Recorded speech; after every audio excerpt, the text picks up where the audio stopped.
Bonjour à tous, bienvenue pour ce nouveau numéro du petit exo de colle, aujourd'hui numéro 44, et donc le 100e exo de colle de la chaîne. Ça y est, on y est arrivé, le tiers de l'objectif est atteint, étant donné que je m'étais fixé comme objectif d'atteindre les 300 exos de colle sur cette banque, sur cette chaîne, et donc bah là on en arrive à 100. Et donc qui dit 100e exo de colle, dit exo de colle un peu particulier. Et donc je vous propose de calculer cette intégrale, cette étrange intégrale de paramètres a dans R. Et puis voilà, bah, je ne vais pas dire davantage sur cette intégrale, parce que bon, je pourrais commencer à dire des choses, mais ça pourrait vous donner la puce à l'oreille. J'ai pas envie de vous donner des indices, quoi que ce soit. Je vais vous laisser vous frotter à cette intégrale, et donc n'hésitez pas à faire une petite pause pour essayer de la calculer avant que je ne dise quoi que ce soit concernant la résolution de cet exercice. On est parti? Alors on est parti. Résolution. Alors pour ceux qui ont essayé de calculer cette intégrale, vous avez dû vous heurter à beaucoup de difficultés. Puisque bon bah là c'est pas une intégrale si facile à calculer a priori. Hein. Vous aurez peut-être essayé des IPP, vous avez peut-être essayé des changements de variables, je ne sais quoi d'autre. Mais en fait, la très grande partie de toutes les techniques de calcul d'intégrale que vous connaissez vont tomber à l'eau. C'est ça qui est assez fou avec cette intégrale, c'est qu'il y a vraiment beaucoup de techniques qui, malheureusement, ne marchent pas dans ce calcul d'intégrale. Bon, et il y a une seule technique qui va marcher, une seule technique qu'on utilise quasiment que dans cette intégrale-là, puisque, bon, il y a peut-être quelques autres intégrales où on pourrait utiliser la même technique, mais c'est quand même très spécial à cette intégrale-là. Alors c'est pour ça que je veux vous la partager, parce que quand même, je pense que c'est un exercice qu'il faut avoir vu. Certes, c'est un exercice astucieux, mais c'est un exercice qu'il faut avoir vu, parce que bah, si on ne l'avait jamais vu avant, je pense qu'on est cuit, quoi. C'est vraiment le type d'exo, si on n'a vraiment jamais vu le truc avant, c'est mort, quoi, pour ainsi dire. Donc voilà, je vais vous la présenter. Pour l'instant, je ne dis rien, je vous laisse encore une fois mijoter un petit peu. Mais la première question que je vais me poser là tout de suite, c'est de savoir à quelles conditions est-ce que cette intégrale existe. Est-ce que déjà cette intégrale existe pour n'importe quelle valeur de a réelle? C'est déjà la première question qu'il faudrait se poser avant même de se lancer à faire le calcul. Ce qui peut déjà peut-être débloquer des choses quant à se donner des idées de calcul d'intégrale. Même si, bon, comme je vous l'ai dit là, il y a quelques instants, si on n'a jamais vu le truc avant, c'est quand même difficile d'avoir la technique en tête. Bon, alors je vais poser un polynôme, je vais l'indicer t, donc pt de a, qui va être a carré plus 2a cos t, 2 fois cos t fois a, pardon, plus 1. Voilà, donc je vais considérer ce polynôme, et donc bah, pour que l'intégrale existe, il faut, je pense que vous serez d'accord avec moi, que ce qu'il y a dans le ln soit positif. D'accord? Et positif strict de préférence. S'il y a des moments où c'est nul, il faudrait peut-être se poser la question, est-ce que ça pose vraiment un problème? Mais pour l'instant déjà, se poser la question à quelles conditions est-ce que ce truc-là est strictement positif. Très bien? Alors si on se pose cette question, donc on est en train d'étudier ce polynôme-là, d'accord? Là le paramètre c'est a, très bien, mais il ne faut pas oublier que t aussi joue le rôle d'une variable. Alors bon, bah, truc classique, hein, c'est un polynôme du second degré, donc bah, je vais faire un calcul, hein, je vais calculer le discriminant delta. Alors certes, ce polynôme-là, normalement, ça doit vous titiller un petit peu, pour ceux qui ont l'habitude de manipuler des polynômes, etc. Ça peut vous titiller un petit peu, parce que normalement, les racines de ce polynôme, c'est quasiment un réflexe à avoir, là, pour ce polynôme. Mais je ne vais pas donner les racines tout de suite, je vais donner les racines qu'au moment où ça va être opportun. Encore une fois, pour vous laisser mijoter, mais en effet, l'utilisation des racines de ce polynôme va être utile. Ça va être utile. Et c'est étonnant, hein, quand je dis ça, ça devrait vous étonner. Mais pour l'instant, je n'en dis pas plus. Donc là déjà, on va étudier ce delta. Donc delta ici, c'est b carré. Alors attention, hein, le a, c'est la variable qui nous intéresse par rapport au polynôme. Hein.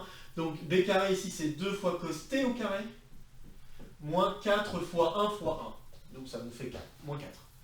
Très bien, je manipule un tout petit peu cette égalité, je me rends compte que ça fait 4 fois cos carré de t moins 1, et ça fait donc moins 4 fois sinus carré de t. Ce qui est assez rassurant, puisque du coup ça veut dire que le delta est négatif ou nul, et ça va dépendre de la valeur de t. On se rend compte qu'il y a quelque chose par rapport à la valeur de t qui serait un peu problématique.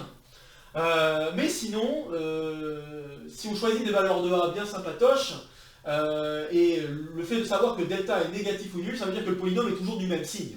Et donc on peut déjà conclure que le polynôme est toujours positif. Positif ou nul, certes, mais toujours positif, ça c'est déjà une bonne chose. Donc déjà on peut affirmer, je vais mettre ici, on peut déjà affirmer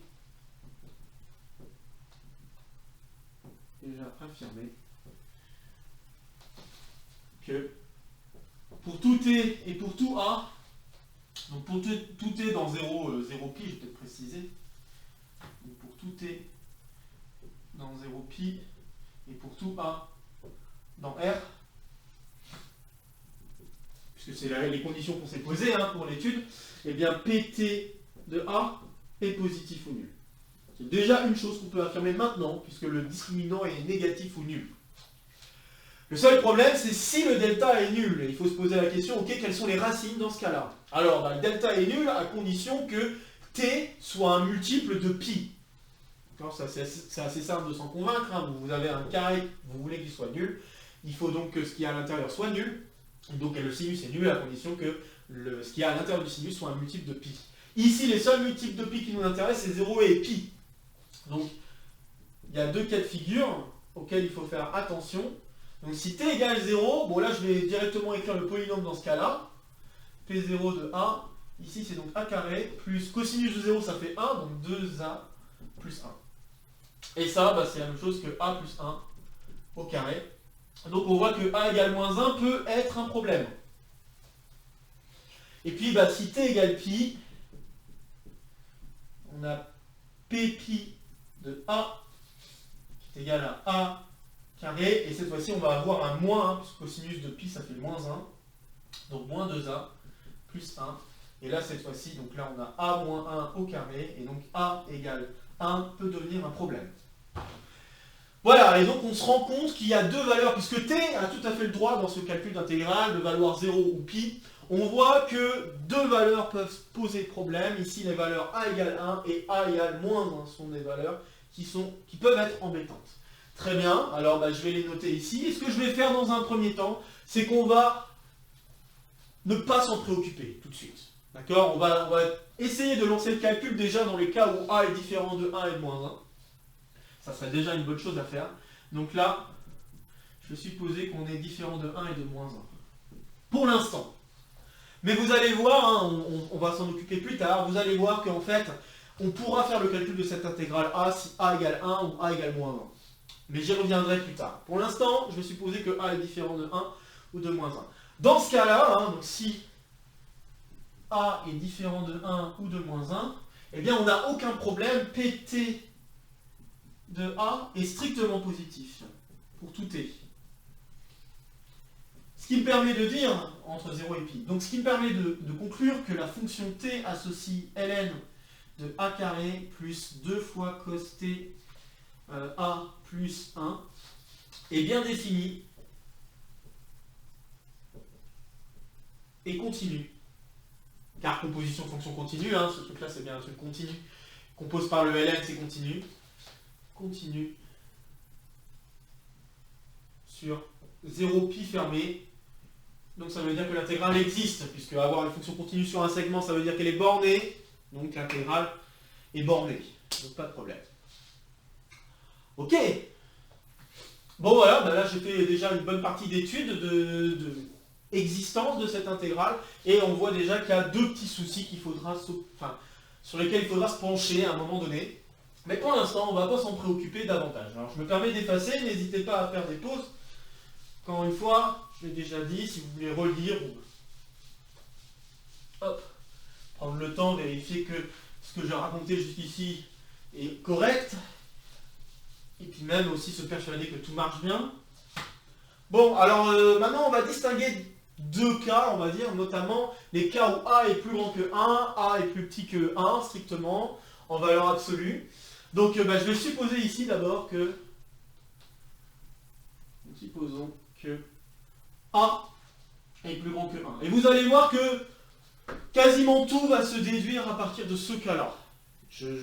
Vous allez voir, si vous n'en êtes pas convaincu, mais tout va se déduire de ce cas-là. Alors jusqu'ici, je vous ai laissé mijoter quant à une technique qui peut permettre de calculer cette intégrale. Et bien cette technique, qui devrait vous surprendre peut-être, c'est la somme de Riemann. je vais faire appel à une somme de Riemann pour calculer cette intégrale. Ce qui peut paraître assez dingue, hein, parce que jusqu'ici, vous avez vu que on fait plutôt l'inverse, en fait.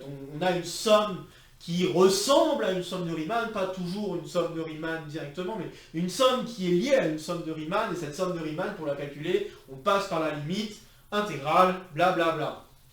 Bon, ça c'est normalement le sens habituel. Mais vous avez rarement vu, à mon avis, voire peut-être jamais vu, l'autre sens. Calculer une intégrale à l'aide d'une série Riemann. Et là, on rentre dans quelque chose de très particulier, vraiment très spécial à cette intégrale-là. Je pense qu'il y a peut-être d'autres intégrales où on peut utiliser cette technique qui peut permettre de calculer cette intégrale, mais je pense que c'est très spécifique à cette intégrale-là de ne pouvoir se calculer que à l'aide de somme de Riemann. Alors il y a peut-être d'autres techniques, hein, je vais pas en parler ici, il y a peut-être d'autres techniques qui sont des techniques qu'on voit en dehors de la classe prépa, peut-être des histoires de calcul avec un contour et utilisation du théorème de Cauchy pour ceux qui font de l'analyse complexe. Peut-être qu'il y a des choses derrière ça qu'on pourrait utiliser. Mais là, je ne vais pas rentrer dans ce genre de choses.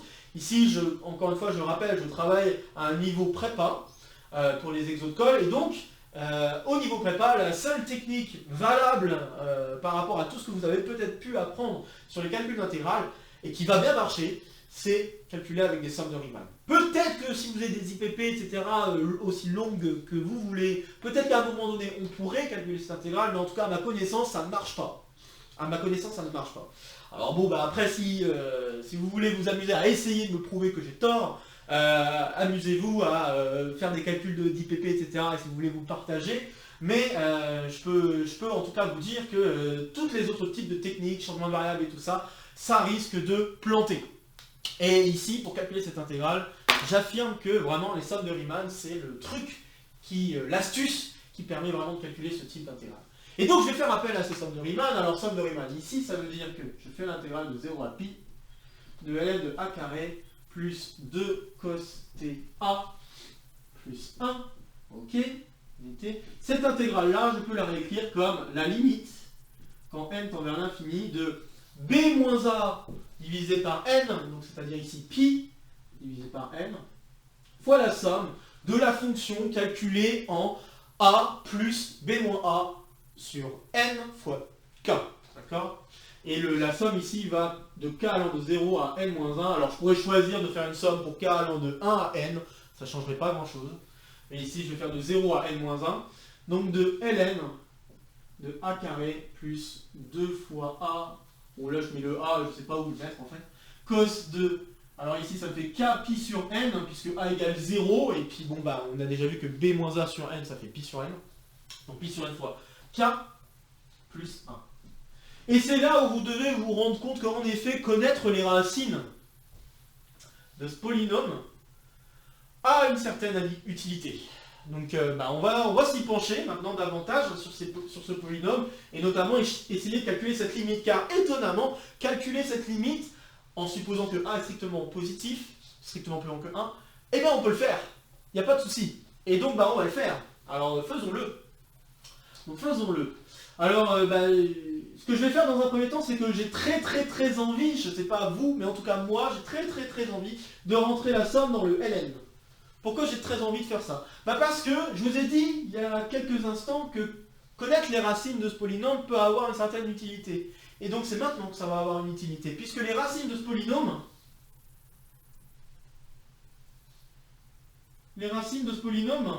dans un cas, donc ici dans ce cas-là, quand je prends cos de k pi sur n, eh bien ça va être tout simplement, alors que je ne fasse pas de bêtises, ça va être tout simplement exponentielle de ik pi sur n.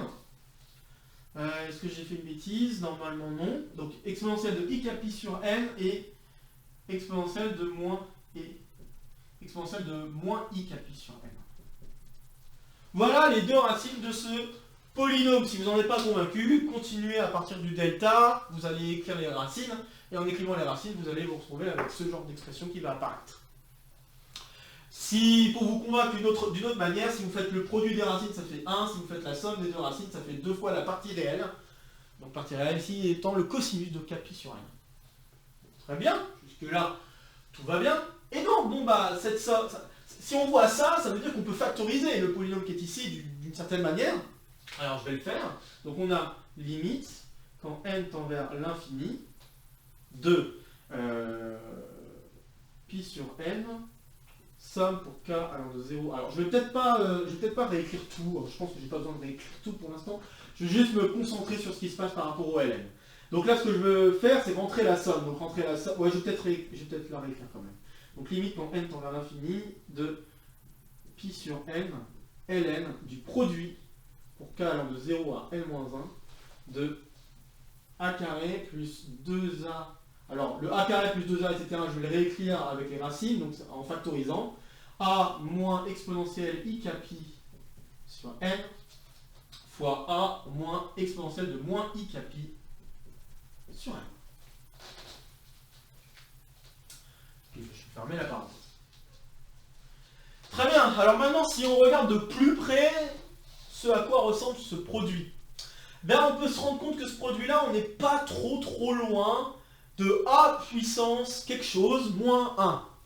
D'accord, hein, je vous rappelle que si vous faites a puissance n moins 1 et que vous voulez le factoriser dans les complexes, eh bien, il faut faire appel aux racines nème de l'unité. Et donc ça fait le produit pour k allant de 0 à n moins 1 de a moins exponentielle de i de k pi sur n. Et c'est là où il y a quand même un petit quelque chose à faire. Hein. Donc normalement c'est i de k pi sur n, et bah, malheureusement j'ai pas 2 k pi sur n. J'ai 4 sur n. D'accord, alors maintenant qu'on a ça, très bien, qu'on a ça en tête, bah, si on s'intéresse un petit peu à quoi ressemblent les facteurs dans ce produit, et quelles sont les valeurs que j'atteins, hein, donc vous voyez que pour pouvoir faire le tour de toutes les racines, il faut aller de 0 à n-1. Bon bah déjà ce qui me manque c'est le x2. Alors si j'ai envie de faire intervenir le x2, je peux me dire, bon bah très bien, exponentielle de i cap i sur n, c'est la même chose que exponentielle de i de cap i sur 2n. Et là on voit que bah, on va pas avoir affaire à des racines énièmes, mais probablement on va avoir affaire à des racines 2n de l'unité. Bon ok. Si je regarde maintenant de l'autre côté ce qui se passe, de l'autre côté j'ai également exponentielle de moins i fois 2k pi sur 2n. Bon, d'accord? Mais j'aimerais bien mettre en avant que je fais le tour de quasiment, peut-être pas toutes les racines, mais en tout cas de quasiment toutes les racines 2n de l'unité. Pour pouvoir vraiment mettre ça en évidence, ce que je vais faire, c'est que bah, je connais une petite propriété sur les cosinus et les sinus. Je sais que si j'ajoute 2pi, ça donne la même chose. Donc autrement dit, si j'ajoute 2pi à cette affaire, j'obtiens le même exponentiel. D'accord? Donc cette exponentielle-là, je pourrais le réécrire comme exponentielle de i fois 2 fois 2n moins k pi sur, si j'ai pas fait de bêtises, sur 2n. Donc là, j'ai ajouté 2pi, hein. J'ai ajouté 2pi dans l'argument, et en ajoutant 2pi dans l'argument, ça va faire 2n pi, donc 2 fois 2n pi, donc 4n pi, divisé par 2n, et après j'ai mis 2 en facteur, en haut. Donc je me retrouve avec ça, d'accord, ok. Alors maintenant je vais me poser la question, est-ce que je fais le tour de toutes les racines, blablabla, ok, que je fais le tour de toutes les racines. Alors si je m'intéresse maintenant à ce produit-là, je vois que ici, je prends toutes les valeurs, k compris entre 0 et n-1. n-1 pris. D'accord, bon. Si je regarde maintenant l'autre terme, et en ayant ajouté ce 2n, je vais pouvoir en effet me rendre compte que je fais quasiment le tour de toutes les racines 2n, car là, si k est compris entre 0 et n-1, alors 2n moins k, c'est pas très difficile de se convaincre que ça va être compris entre 2n, donc 2n moins k, ça va être compris entre 2n, ça peut être égal à 2n, ça peut être égal à 2n pour k égale 0, inférieur ou égal à n plus 1. Alors vous voyez qu'il y a un terme qui apparaît deux fois, et c'est normal parce que si vous prenez k égale 0 là, vous avez a carré plus 2a plus 1, donc ça nous donne a plus 1 au carré. Est-ce que je dis une bêtise? Non, je dis pas de bêtises, donc c'est ça.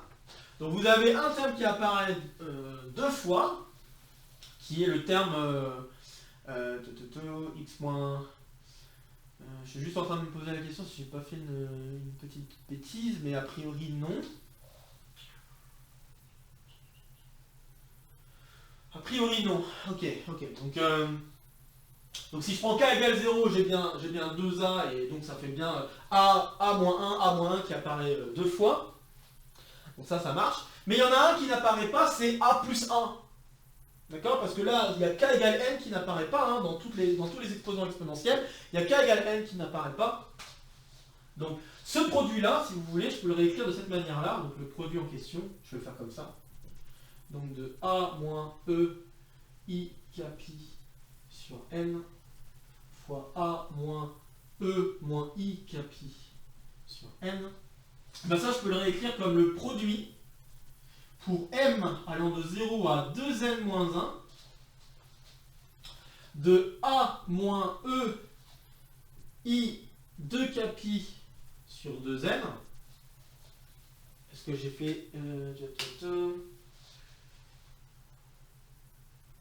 chez chat, voilà, c'est ça. Donc je fais bien le tour de toutes les racines. Alors c'est pas le cas que je voulais mettre, c'est m. Pardon.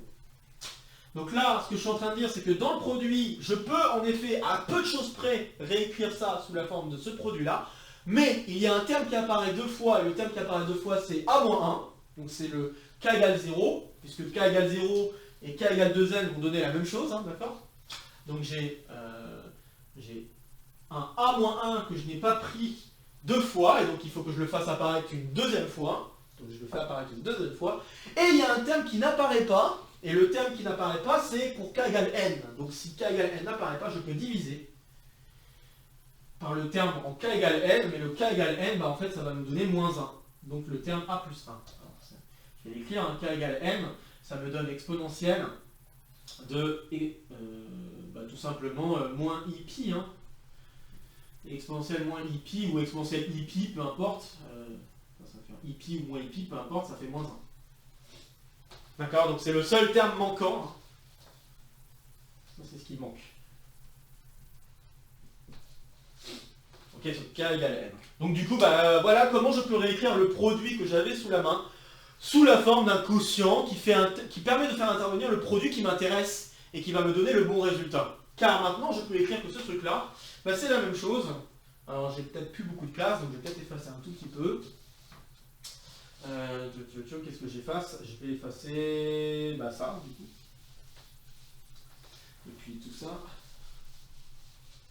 Ok. Voilà, donc ça veut dire que ce produit, finalement, c'est la même chose que a puissance 2n moins 1 fois a moins 1 divisé par a plus 1.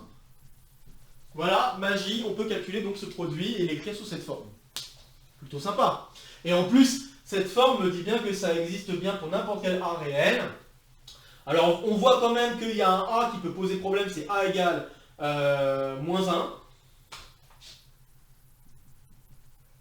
Mais encore une fois, je m'en préoccuperai plus tard. Donc on voit que a égale moins 1, vaut mieux l'éviter. De toute façon, on travaille avec a strictement plus grand que 1, donc on n'a même pas la question à se poser. Mais c'est vrai que là, en voyant cette expression, on pourrait se dire, ok, a égale moins 1, ça peut être un problème. Bon, très bien, j'ai cette expression. Alors maintenant, je vais continuer à vouloir calculer cette limite avec cette expression. C'est parti. Donc, je vais effacer. Maintenant qu'on a ça. Hop, et puis je vais la réécrire. Donc là, la limite en question, c'est donc la limite quand n tend vers l'infini de pi sur n ln de a puissance 2n moins 1 fois a moins 1 divisé par a plus 1. Ok. A étant strictement plus grand que 1, tous les facteurs qui apparaissent ici sont positifs. D'accord? Et donc comme tous les facteurs sont positifs, je peux très bien découper le n sans problème, sans penser aux valeurs absolues ni quoi que ce soit. Donc c'est ce que je vais faire maintenant. Donc j'ai limite quand n tend vers l'infini de pi sur n, ln de a puissance 2n moins 1, ok, plus pi sur n. Donc je vais découper le ln juste en deux, ça me suffira pour l'instant. Voilà. Donc en découpant le ln en deux, j'obtiens ça. Très bien. Et donc quand n tend vers l'infini, c'est assez clair que ce truc-là, puisque ici a est c'est un paramètre, certes, mais c'est une constante dans l'affaire. Bon là on a ce truc-là, c'est une constante divisée par n qui tend vers plus infini. Donc tout ça, c'est assez clair que ça tend vers 0. D'accord? Maintenant, lui, bon là il faut un tout petit peu de travail, mais on peut montrer que ln de a puissance 2n moins 1 est équivalent, quand n tend vers l'infini, à ln de a puissance 2n. Alors attention, hein, c'est pas parce que a puissance 2n moins 1 équivaut à a puissance 2n que les ln ça marche pareil, hein. C'est pas toujours vrai, hein, ce truc là, d'accord? Faut faire attention. Donc je vais quand même faire la manip, hein, pour vous montrer cette équivalence si vous voulez, mais il n'y a rien de très spécial, hein. Il suffit de se rendre compte que si vous cherchez à calculer cette limite, bon bah ça fait ln, vous mettez en facteur le a puissance 2n ici, donc a puissance 2n plus ln de 1 moins a puissance moins 2n sur ln de a puissance 2n. Et là maintenant c'est assez clair que ce truc là tend vers 0 quand n tend vers l'infini. Ce truc là tend vers plus infini, ça va être plus ou moins infini. Parce que ça. Alors est-ce que ça va être. Non, c'est bien plus infini parce que a est plus grand que 1. Donc car a est plus grand que 1. Donc ça va tendre vers plus infini. Donc du coup cette partie de quotient là ça tend bien vers 0. Et cette partie de quotient là ça vaut 1. Donc en effet la limite quand n tend vers l'infini c'est 1. Voilà. Je vous laisse détailler un petit peu plus si vous voulez un peu plus de détails pour vous. Mais c'est pas très difficile de se rendre compte que oui, il y a bien cette équivalence qui intervient. Alors qui dit équivalence dit que je peux maintenant lancer une simplification bien sympatoche. Et ça va me donner le résultat. Alors j'efface. Et je vais conclure. Maintenant, si je multiplie par pi sur n, l'équivalence tient toujours. Ok. Mais pi sur n, je peux faire une vague. Pi sur n, ln de a puissance 2n, a puissance 2n peut sortir, ça va donner 2n fois ln de a. Et le 2n, eh bien, je vais pouvoir simplifier avec n, et ça va me donner donc 2pi ln de a. Et ça, quand n tend vers l'infini, ça tombe bien vers la même chose, quoi.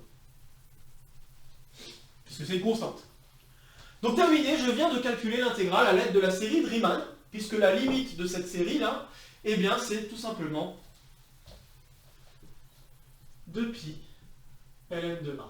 Alors je vais faire une petite accolade, car vous allez être un petit peu étonné, mais il va se passer des choses assez différentes suivant les valeurs de a. Donc là, pour l'instant, ce qu'on a montré, c'est que cette intégrale-là vaut bien 2pi ln de a si a est plus grand que 1. Bon, super, on avance. Alors maintenant, ce que j'ai à faire, c'est qu'à partir de ce cas-là, on peut avoir quasiment tous les autres, sauf a égale 1 et a égale moins 1, mais on peut avoir quasiment tous les autres. Alors, je vais peut-être commencer par peut-être le plus simple. Donc on a traité a strictement plus grand que 1, maintenant je vais traiter le cas a strictement inférieur à 1 mais plus grand que 0. Donc supposons a compris entre 0 et 1. Alors je peux être égal à 0. Ouais, je peux être égal à 0, ça pose aucun problème. Hein, parce que si je mets a égale 0, j'ai ln de 1, ln de 1 ça fait 0. Très bien. Et j'inclus 0 car vous allez voir qu'il va se passer quelque chose de très, très cool. Car en fait, si vous avez ça, rien ne vous empêche d'écrire a comme une inverse d'un élément qui est compris entre, qui est plus grand que 1 strictement. Donc on peut écrire, hein, donc, il existe b dans 1 plus infini, alors 1 non pris, ça serait mieux, tel que a égale 1 sur b. D'accord? Donc, maintenant que j'ai ça en tête, ça veut dire quoi? Ça veut dire que l'intégrale, ouais c'est ça, donc l'intégrale de 0 à pi de ln de a carré plus 2a cos t plus 1 dt. Bon ça, je peux remplacer a par 1 sur b, puis le 1 sur b, si je veux, je le mets en facteur. Donc si je le mets en facteur, j'ai donc intégrale de 0 à pi de... alors si je le mets en facteur, le 1 sur b, j'obtiens moins ln moins 2... Ouais, je veux mettre b carré, enfin 1 sur b au carré en facteur. Hein, donc j'ai ça. Plus ln de... Et en mettant 1 sur b en carré en facteur, j'obtiens 1 plus 2 fois b cos t plus b carré.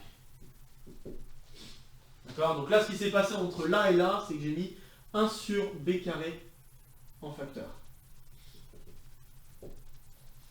J'obtiens ceci. L'intégrale de cette constante, je peux le faire. L'intégrale de ce truc-là, on l'a déjà vu, puisque maintenant b est plus grand que 1 strictement. Donc j'obtiens moins 2 fois pi fois ln de b, plus l'intégrale de 0 à pi, donc je le réécris, de b carré, plus 2 fois b fois cos t, plus 1 dt. Et là, bah, cette intégrale-là, on l'a déjà calculée, hein, b étant plus grand strictement à 1, ce truc-là, on sait déjà que ça fait 2 pi ln de b. Et donc je me retrouve avec 2 pi ln de b moins 2 pi ln de b, ça me fait 0. Donc ça veut dire que cette intégrale-là vaut 0 si a est positif, mais plus petit que 1 strictement. Donc 0, A, 1. Et 0, ça peut être égal à 0, puisque si je prends 0 dans l'affaire, on a aussi 0. Hein. Tout va bien, il n'y a aucun problème. Bon voilà, alors je viens déjà de traiter pas mal de cas de figure. Maintenant, reste à voir qu'est-ce qui se passe quand A est négatif. Et bien, c'est pas dur.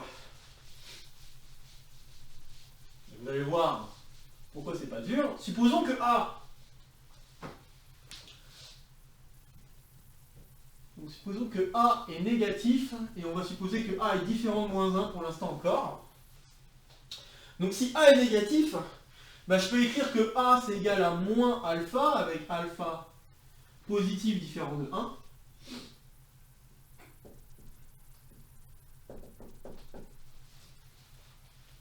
Très bien. Et donc, alors maintenant que j'ai ça, bah, j'écris, hein, donc ça veut dire que mon intégrale là, hein, intégrale de 0 à pi de ln de a carré plus 2 fois a cos t plus 1, et bien ça c'est la même chose que l'intégrale de 0 à pi de ln de alpha carré plus 2, enfin pas plus moins 2 fois alpha fois cos t plus 1 dt. D'accord? Et puis bah, si je fais un bon changement de variable, alors il ne faut pas que je fasse de bêtises, mais normalement si je fais pi moins t, donc si à la place de t je veux mettre pi moins t, donc si je fais t égale pi moins u, si je ne fais pas de bêtises, donc si je fais ce changement de variable, j'obtiens, ça va être l'intégrale de, alors on va pas faire de bêtises, donc dt égale moins du. Donc j'obtiens, bah, les bornes vont se rééchanger, hein, donc ça va faire toujours 0 à pi. Normalement j'aurais dû mettre de pi à 0, mais comme il y a un moins à cause du dt qui va devenir moins du, le moins je peux le mettre ici et remettre les bornes dans le bon sens. Donc je vais avoir ça, ln de alpha carré, et puis cosinus de pi moins u. Donc cosinus de pi moins u, et bien ça c'est égal à moins cosinus de u. Donc moins plus 2 fois alpha fois cos u plus 1 du. Et cette intégrale-là, bah, on l'a déjà traitée, hein, alpha strictement positif. Donc on voit que ça revient à la même chose que ici. Donc qu'est-ce qu'on vient de résoudre là pour l'instant? Bah, on vient de résoudre en fait si la valeur absolue de A est plus grand strict à 1 et si la valeur absolue de A est inférieure strict à 1. On a résolu ces deux cas-là finalement. Puisque là, je viens de vous mettre en avant que si je regarde l'intégrale avec A négatif, bah, ça revient à la même chose qu'on regardait l'intégrale pour A positif. Et quelque part, je viens de vous mettre aussi en avant que si je regardais l'intégrale en 1, bah, j'aurais la même chose que si je regardais l'intégrale en moins 1. Bon, alors, je me doutais bien que cet exercice allait être un peu long, mais j'ai pas voulu le mettre en exo de colle, étant donné que c'est quand même quelque chose de très astucieux. Mais je pense quand même que c'est un exercice assez intéressant à voir. Donc voilà, alors je viens de traiter tous les cas de figure, A différent de 1, A différent de moins 1. Ok. Alors maintenant, je vais essayer de traiter l'un des deux, hein, d'accord?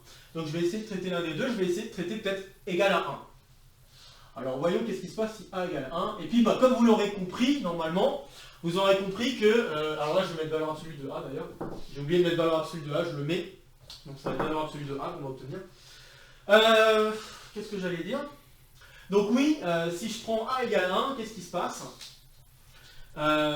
Et puis ben, en ayant la réponse pour A égale 1, je vais avoir la réponse pour A égale moins 1. Alors, puisque encore une fois c'est une question de symétrie. Alors si A égale 1, je dois regarder l'intégrale de 0 à pi de ln de 2, que je fasse pas de bêtises, ouais, 2 plus 2 fois cos t.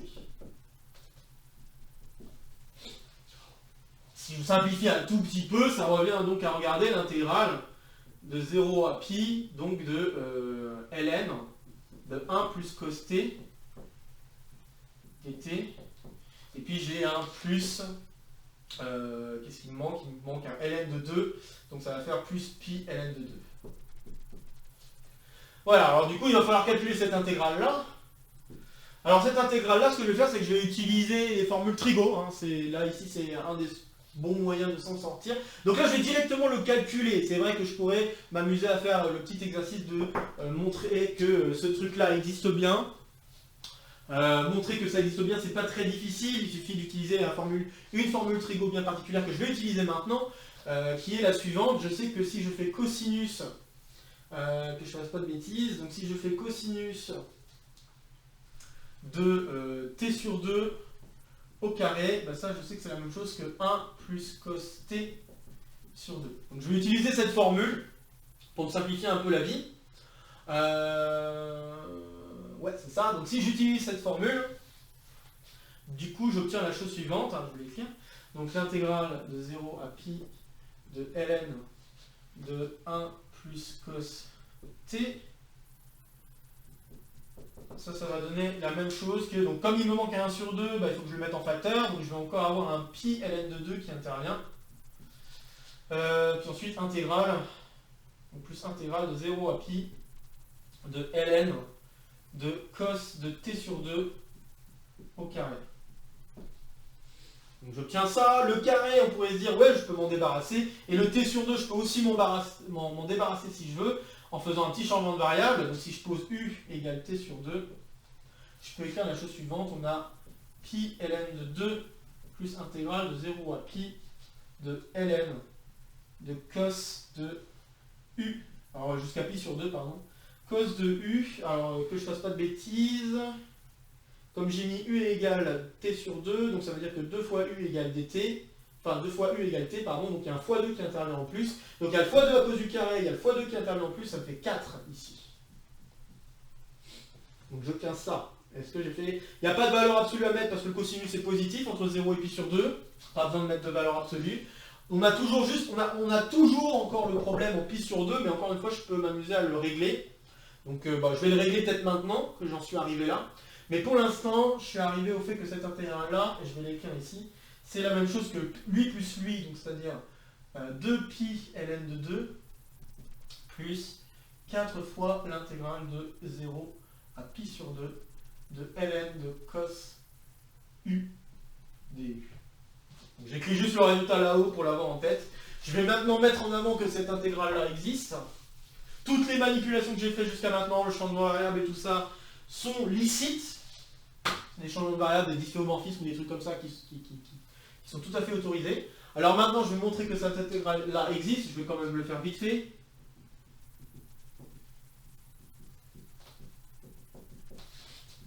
ln de cos u du.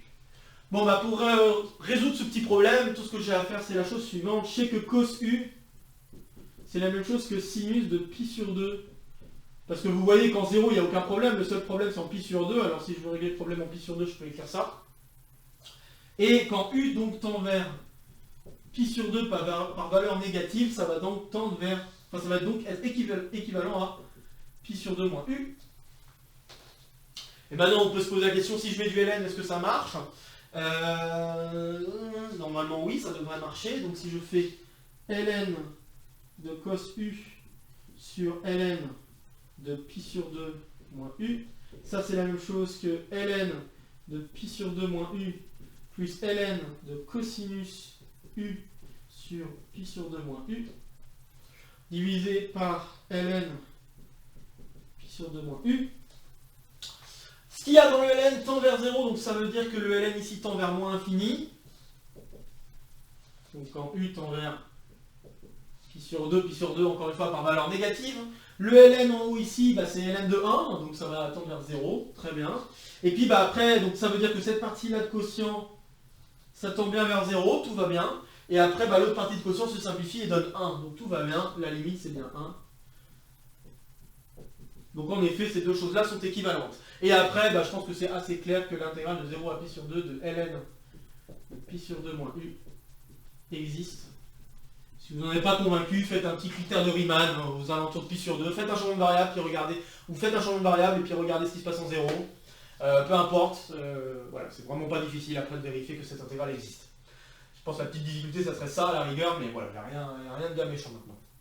Bon, alors maintenant que j'ai fait cette petite aparté pour mettre en avant que cette intégrale existe et donc que cette intégrale existe, donc ça veut dire que pour 1, il n'y a pas de problème, et comme je vous ai expliqué, là, par un petit changement de variable, je peux mettre en avant que pour moins 1, il n'y a aussi pas de problème, il n'y a aussi aucun problème. Maintenant, je vais me lancer au calcul, et pour lancer au calcul, il y a que quelques astuces de trigonométrie qui vont être utiles. Donc la première astuce, c'est que je peux faire le lien entre ln de cosinus et ln de sinus. En effet, si je fais l'intégrale de 0 à pi sur 2, donc je vais l'appeler i cette intégrale. Donc si je l'appelle i cette intégrale, l'intégrale de ln de cos u du, ce truc-là, eh bien ce truc-là, je peux le réécrire en faisant un petit champ de variable, en posant v égale pi sur 2 moins u, ou plutôt je devrais dire u égale pi sur 2 moins v, mais ça revient à la même chose de toute façon. Donc je vais la réécrire comme ça, u égale pi sur 2 moins v. Si je fais ça, eh bien, je vais obtenir intégrale de 0 à pi sur 2 de ln de sinus. Là je vais un petit peu vite, mais c'est pas très difficile de le faire. Donc on voit qu'il y a un lien entre le cosinus et sinus, ça donne la même intégrale. Bon, maintenant si je faisais 2i, 2i ça va être la même chose que la somme de cette intégrale avec cette intégrale là. La somme de ces deux intégrales, je peux les rassembler ensemble, ça me fait ln de cos plus ln de sin, et ça me fait donc ln de cos fois sin. Donc ça peut écrire intégrale de 0 à pi sur 2, ln de cos u fois sin u du. Bon, d'accord. Or, donc ln de cos u fois sin, cos u fois sin u, c'est la même chose que sinus de 2u divisé par 2. Donc, je peux le réécrire comme intégrale de 0 à pi sur 2 de ln de sinus de 2u sur 2 du. Ok. Ouais, et là je vais utiliser une petite propriété du sinus. Donc là, ce qu'on peut dire, c'est que si je fais un petit changement de variable, intégrale de 0 à pi, alors du coup, donc j'ai dit v, enfin là je sais pas, il faut que je pose des lettres là. Donc z égale 2u, voilà, on va dire ça. Donc dz égale 2 du, donc ça veut dire qu'il faut que je divise par 2. Donc si je divise par 2, j'ai donc 1 demi de ln de sinus z moins ln de 2 dz. J'ai pas fait de bêtises. Et mon but c'est de revenir à i, hein, d'accord. Je pense que vous l'aurez peut-être compris. Et là je sais aussi que sinus de z plus pi, ou attends, pi moins, ouais c'est ça, pi. Est-ce que c'est ça que je veux faire? Ouais, le sinus de pi moins z, c'est la même chose que sinus de z. Voilà. Il y a cette propriété-là qui va intervenir, ce qui me permet de dire que cette intégrale-là, enfin juste cette partie-là, et bien ça va être la même chose que l'intégrale de 0 à pi sur 2 de i, hein, normalement, donc de ln de z, sinus de z, dz. Alors comment je fais pour m'en convaincre? Ce que je fais, c'est que je fais l'intégrale de 0 à pi sur 2, celle-là j'y touche pas, puis après je fais l'intégrale de pi sur 2 à pi, et là je fais le changement de variable, je sais pas, v égale pi moins z. Et en faisant le changement de variable, je vais me retrouver avec l'intégrale de 0 à pi sur 2, encore une fois, comme il y avait un 1,5, le 1,5 saute, fois 2. Donc voilà, je me retrouve avec ça, d'accord. Et puis de l'autre côté, ici, j'ai 1,5 de ln de... c'est ça, parce que j'ai fait une bêtise. Donc je dois avoir 1,5 de ln de 2 fois pi, donc ça va me donner moins pi sur 2 ln de 2. Ok, donc là ce que je viens de mettre en avant, c'est que 2i, c'est égal à i moins pi sur 2 ln de 2. Ça c'est cool, ça me dit que i égale moins pi sur 2 ln de 2.